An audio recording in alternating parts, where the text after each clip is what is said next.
Olá, boa noite. Boa noite. Polícia Federal e Procuradoria reabrem investigação sobre o ex-presidente Lula por caso ligado ao mensalão petista. Inquérito vai apurar suposto pagamento de 7 milhões de dólares da Portugal Telecom para o PT. Sem reajuste salarial, ministros do Supremo Tribunal Federal decidem por 8 votos a 3 vetar o aumento salarial para os próprios salários. Manifestantes invadem a Câmara Municipal de São Paulo. Eles protestam contra o pacote de privatizações proposto pelo prefeito João Dória. Empresários da JBS Friboi prestam depoimento na Polícia Federal. Os irmãos Joesley e Wesley Batista foram questionados sobre a investigação de venda de ações depois do acordo de delação premiada. Em encontro com Raquel Dodge, Michel Temer fala do pedido de suspeição contra Rodrigo Janot. E no Rio de Janeiro, o presidente é alvo de vaias. Você acompanha essas e outras notícias depois do intervalo. Até já! Manifestantes ligados ao movimento Passe Livre invadiram o plenário da Câmara dos Vereadores de São Paulo. Eles protestam contra o pacote de privatizações do prefeito João Dória do PSDB e contra as mudanças do passe estudantil. No início da tarde, os manifestantes estenderam faixas, subiram em mesas e anunciaram que o plenário estava tomado. Declaramos ocupada! Declaramos ocupada! A Câmara Municipal de São Paulo! A Câmara Municipal de São Paulo! São cerca de 70 pessoas de movimentos de estudantes, do setor de cultura e do Passe Livre. Houve empurra-empurra com guardas da GCM, que também estão no plenário. O IOF, que é a polícia aqui da casa, entrou fardada, não só fardada, inclusive nos vereadores, que estavam acompanhando a gente, e lançou, sim, gás contra a gente. Os manifestantes estão impedidos de usar o banheiro, não têm acesso à água e o ar-condicionado foi desligado. A sessão de hoje aconteceu em outra sala, mas não houve votações. Os manifestantes são contra a mudança no passe livre estudantil. Agora, eles só podem usar as 8 viagens a que têm direito por dia durante 2 horas em 2 momentos. Antes ficava a critério do estudante. Eles também protestam contra o pacote de privatizações e concessões da gestão Dória, que está tramitando aqui na Câmara de Vereadores. Uma parte do programa já foi aprovada em primeira votação. A que concede a empresas privadas a administração do estádio do Pacaembu, a gestão de parques, de terminais de ônibus e do bilhete único, entre outros. Os manifestantes querem que os vereadores aprovem a realização de um plebiscito para consultar a sociedade sobre o assunto. Para que a população possa decidir, debater e, conforme a gente de conjunto decidir, o tema das privatizações seja deliberado pela Câmara e não a toque de caixa como ele está fazendo. No meio da tarde, uma comissão foi recebida pelo presidente da casa, o vereador Milton Leite, do DEM, mas não houve acordo. Ele disse que a Câmara vai pedir na Justiça a reintegração de posse, que não aceita negociar com o plenário invadido e que não vai permitir a entrada de comida.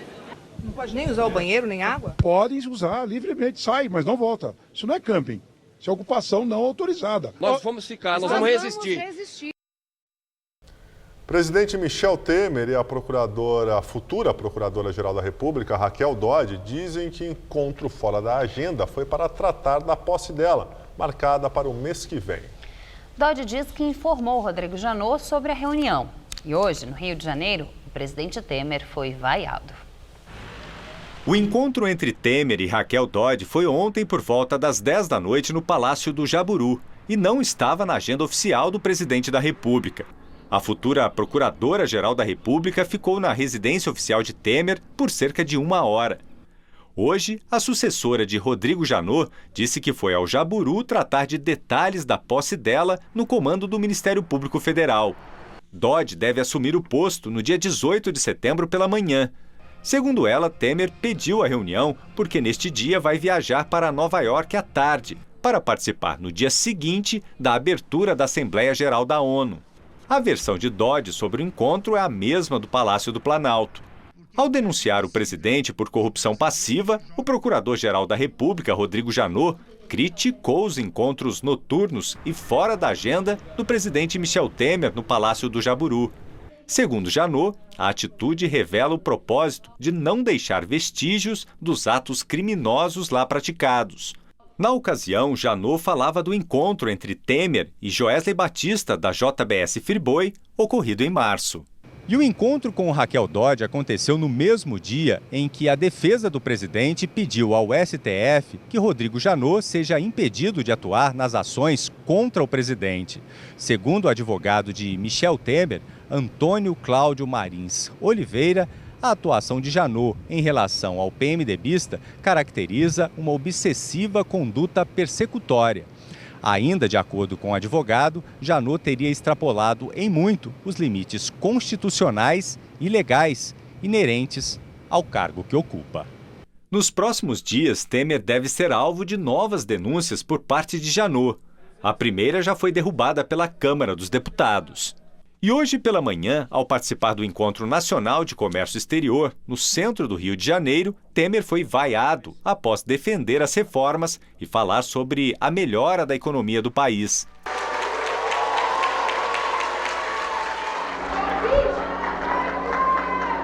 No evento, o presidente voltou a garantir que não haverá aumento das alíquotas do imposto de renda. Ontem, em São Paulo, Temer chegou a dizer que a equipe de governo estava fazendo estudos para aumentar o IR, mas que não havia nada definido. Temer voltou atrás na medida e divulgou nota após forte repercussão. Há poucos dias, ou ontem ainda, se falava que nós íamos aumentar as alíquotas do imposto sobre a renda. Não é verdade. Não haverá aumento. Absolutamente não haverá aumento. E segundo a colunista do G1, Andréa Sadi, no encontro com Raquel Dodge, ontem à noite, no Palácio do Jaburu, o presidente Temer relatou ainda os motivos que o levaram a pedir a suspeição de Rodrigo Janot. O blog, no entanto, não diz quais foram os argumentos do presidente, apenas que a futura Procuradora-Geral da República ouviu o relato de Temer educadamente. E agora o comentário de José de Souza, direto de Brasília. A nova Procuradora-Geral da República, Raquel Dodge, ainda nem tomou posse e já frequenta o noticiário na desconfortável posição das pessoas que precisam dar explicações sobre atitudes esquisitas. A futura xerife da Procuradoria foi filmada entrando no Jaburu, residência do investigado Michel Temer, às 10 da noite de terça-feira. Flagrada, a substituta de Rodrigo Janot disse que foi discutir com Temer detalhes de sua posse, que ocorrerá em 18 de setembro. Tudo errado. Raquel Dodge herdará a condução da nova denúncia que Rodrigo Janot prepara contra Temer. A consciência deveria ter dito à procuradora: não encontre o investigado. Se encontrar, prefira o Planalto. Se for ao Jaburu, que seja durante o dia. Se for à noite, exija que conste da agenda. Afrontou-se o óbvio. A posse da doutora será no Palácio do Planalto. Outro erro. A Procuradoria tem uma linda sede, ideal para cerimônias de posse. Já aconteceu antes, explica Raquel Dodge.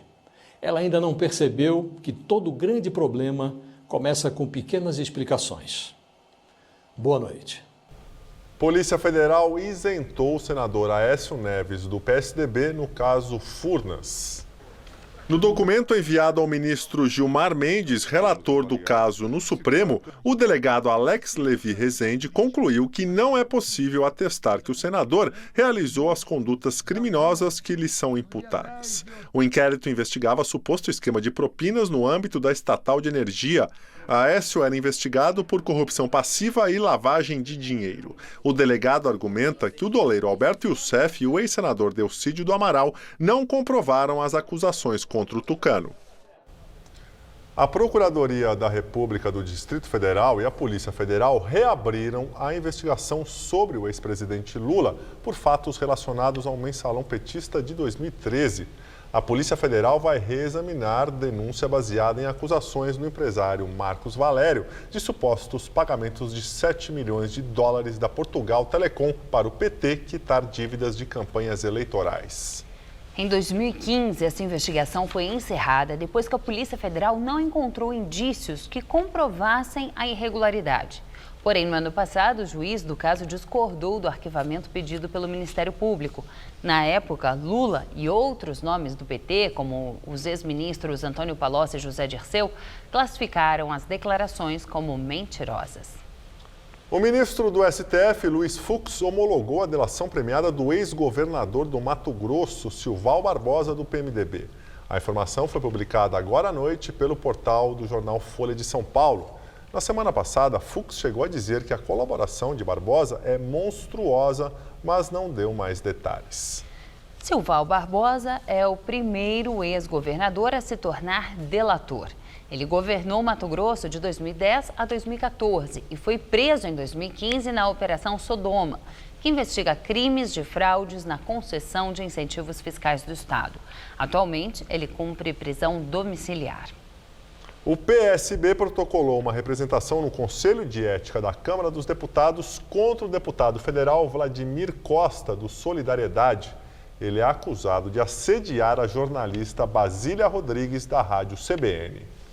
Vladimir é acusado de assediar a jornalista quando ela o questionou sobre a tatuagem que o deputado afirmava ter feito em homenagem ao presidente Michel Temer. Em meio às dúvidas de que o trabalho seria feito com rena, que sai da pele em aproximadamente 15 dias, a jornalista Basília Rodrigues perguntou se ele poderia mostrar o ombro direito. O parlamentar teria respondido que, para ela, mostraria o corpo inteiro. O episódio ocorreu na véspera da votação da denúncia contra Temer durante o jantar entre o presidente e diversos representantes da Câmara. Diante da repercussão negativa sobre o caso, o deputado usou as redes sociais para desmoralizar a jornalista por meio de palavrões. Publicou fotos pessoais da profissional sem autorização em postagens que colocavam sua carreira em dúvida. O documento foi entregue hoje no Conselho de Ética da Câmara pelo deputado Júlio Delgado, do PSB. Caso seja considerado culpado, ele pode ser advertido ou até perder o mandato. Em entrevista hoje ao jornal O Estado de São Paulo, Costa confirmou que a tatuagem era mesmo de rena. Antes, ele chegou a defender que o desenho definitivo teria custado R$ 1.200 e chegou a exibi-lo como forma de apoio a Temer durante um evento no Pará. O congressista declarou ainda que fez o desenho enquanto estava bêbado e por isso foi enganado pelo tatuador, a quem disse que vai processar. A jornalista Basília Rodrigues não falou mais sobre o assunto. Na época, logo após o episódio, ela publicou um desabafo em sua página pessoal do Facebook com o título Um ensaio sobre a idiotice. No texto, a jornalista classificou o acontecimento de constrangedor e machista e disse que pediu respeito ao deputado por ser repórter e mulher. Hoje, depois de ser denunciado no Conselho de Ética da Câmara, o deputado Vladimir Costa afirmou que não entrará com recurso contra a denúncia e pediu desculpas à jornalista Basília Rodrigues. E afirmou ainda que a resposta foi dada em tom de brincadeira. A comissão especial na Câmara dos Deputados discute parecer do relator Vicente Cândido, do PT, sobre proposta de reforma política. Os debates começaram à tarde e os deputados ainda estão reunidos. Havia a expectativa de que o texto fosse votado ainda hoje, mas não há previsão para o início da votação. As mudanças precisam ser aprovadas no Congresso até o começo de outubro, para valerem nas eleições do ano que vem.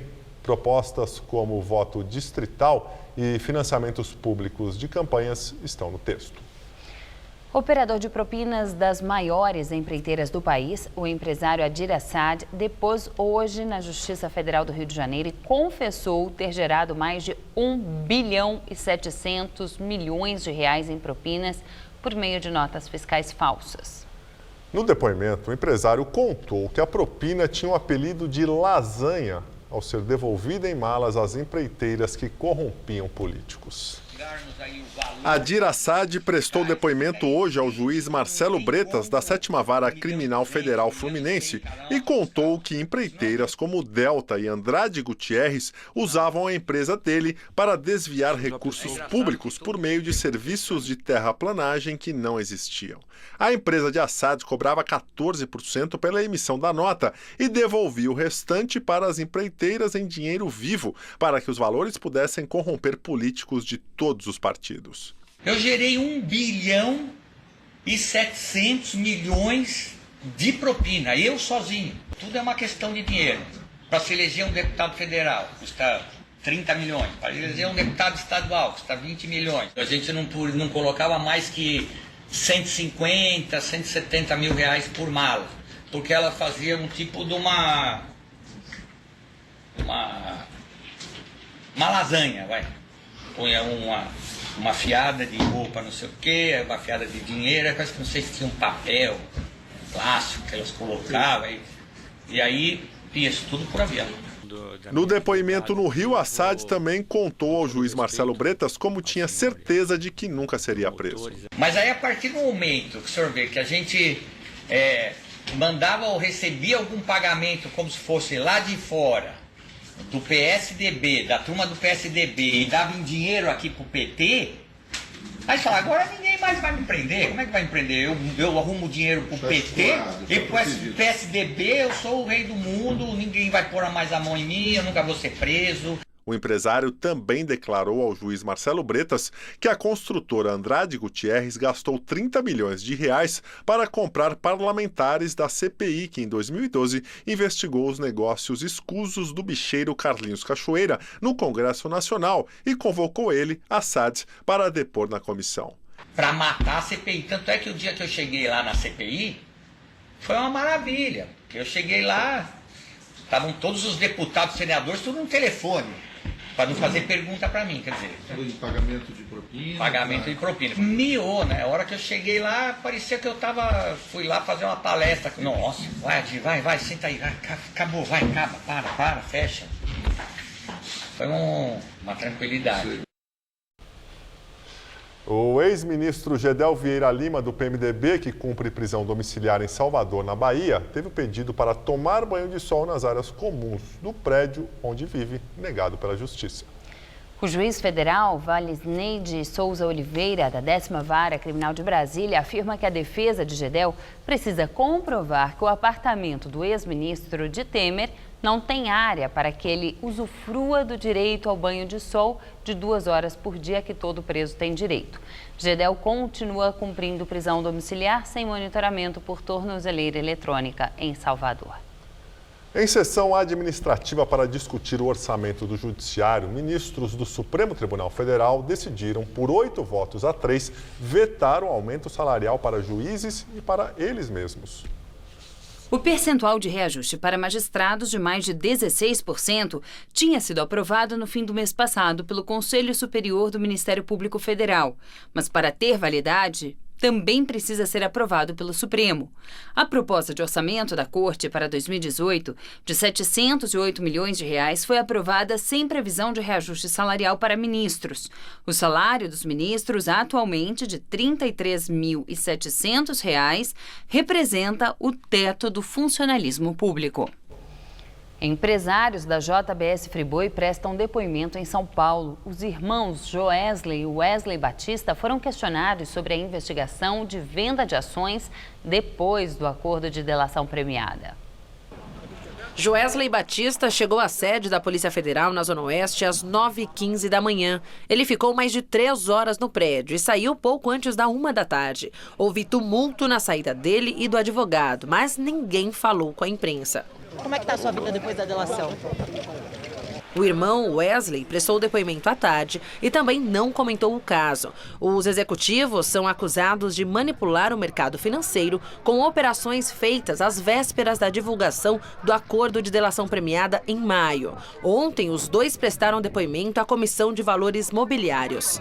Para apurar se houve ou não favorecimento ilegal às empresas dos irmãos Batista no mercado cambial, a Comissão de Valores Mobiliários, a CVM, abriu 5 investigações. Para o Ministério Público Federal, o suposto uso de informações privilegiadas podem ter evitado perda de 138 milhões de reais com a venda de ações. Se a Polícia Federal confirmar o crime, Wesley e Joesley podem responder processo penal com possibilidade de prisão e pagamento de multa. Além de evitar o prejuízo, as empresas do grupo lucraram na aquisição de 2 bilhões e 800 milhões de dólares. A PF, Joesley, negou a manipulação do mercado e afirmou aos investigadores que não tinha como saber a data da divulgação do acordo de delação premiada fechado com a Procuradoria-Geral da República. Com a delação, veio à tona a gravação feita por Joesley com o presidente Michel Temer, o que na época valorizou a moeda norte-americana. Em junho, a JBS Friboi foi alvo de busca e apreensão na Operação Tendão de Aquiles, que investiga o uso de informação privilegiada por parte das companhias. Na mesma época, a Justiça Federal chegou a bloquear 800 milhões de reais em contas pessoais dos executivos pelo suposto crime financeiro. Mas, no mês passado, a quantia foi liberada após a Justiça considerar o argumento da defesa de ausência de provas para manter o bloqueio. E agora vamos ao comentário de política com José Neumann e Pinto. Que o Joesley Batista é um enrolão, todo mundo já sabia.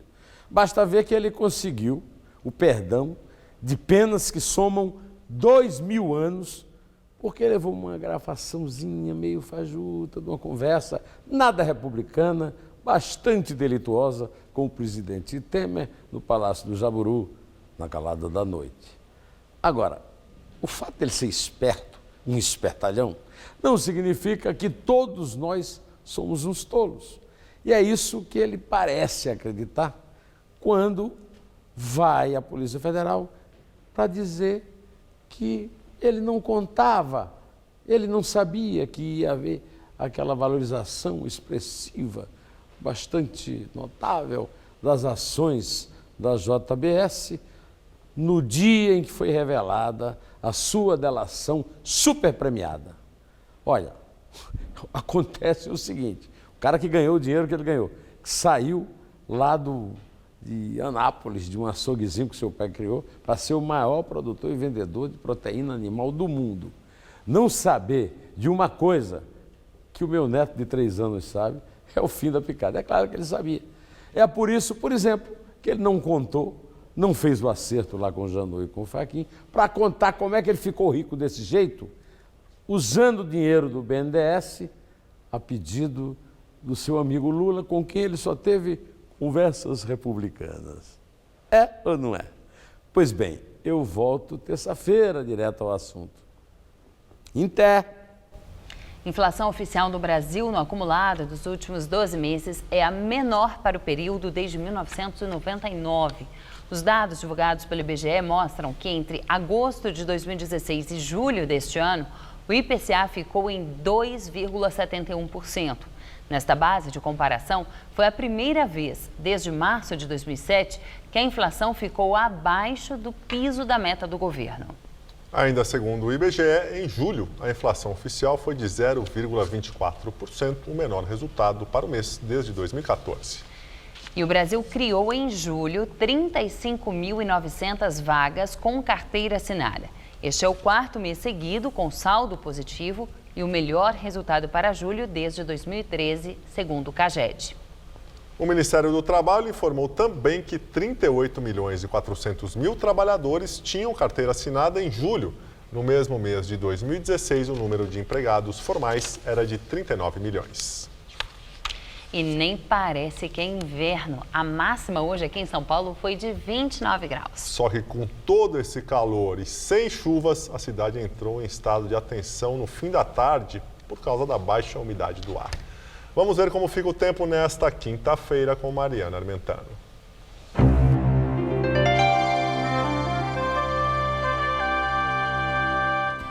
A frente fria que veio lá do sul do país promete mudar o tempo em toda a faixa leste do estado de São Paulo, inclusive aqui na capital.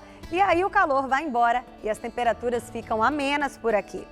Nessa madrugada teremos mínima de 14 e a máxima amanhã à tarde só de 21 graus, com muita nebulosidade e possibilidade de chuviscos.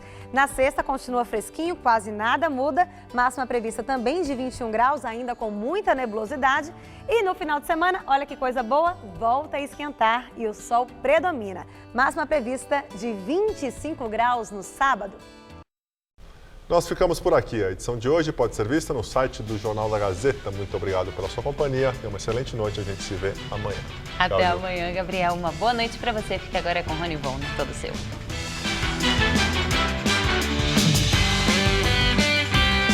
Nesta quinta, 1h30 da tarde, a chefe Dalva Zanforlin prepara uma deliciosa torta manjar de coco no Cozinha Amiga. Assista agora, todo seu.